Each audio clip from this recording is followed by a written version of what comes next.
Hola, como esta? This is Ma'am Kai Vlogera for the vlog na naman ng persona. Pagkatapos magbihis galing sa eskwela, umarangkada at bakbakan na naman ulit dito sa kusina.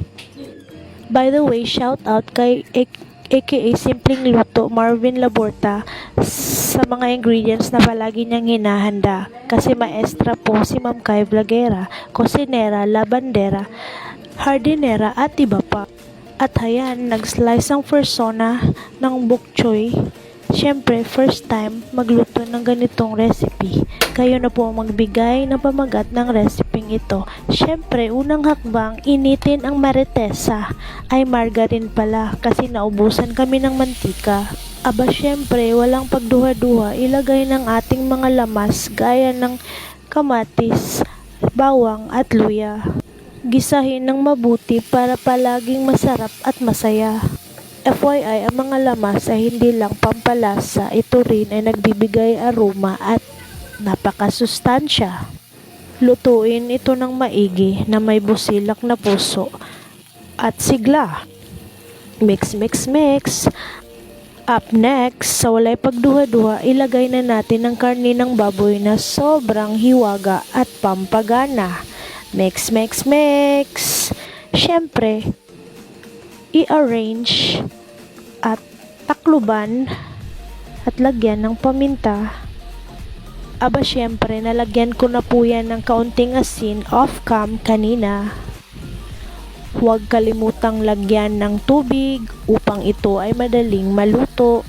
Siyempre, mix, mix, mix. Heha!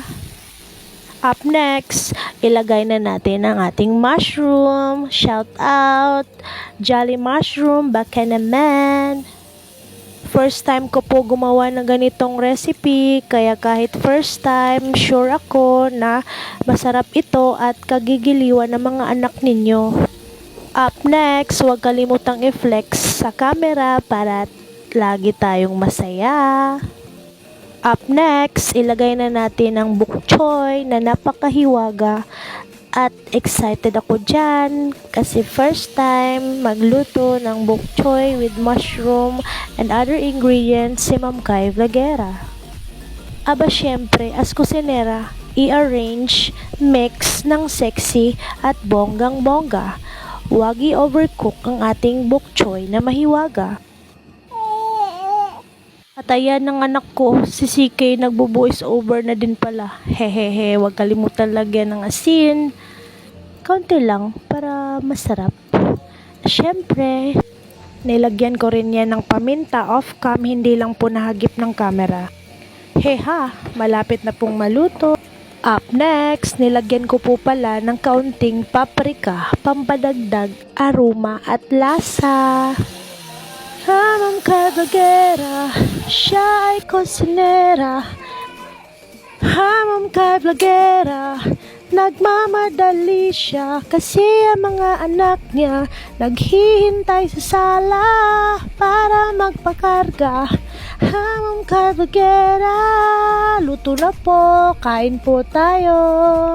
Try nyo din po ito. Kayo na po maglagay ng pamagat ng recipe ala Ma'am Kai Vlogera. Ma'am Kai Vlogera.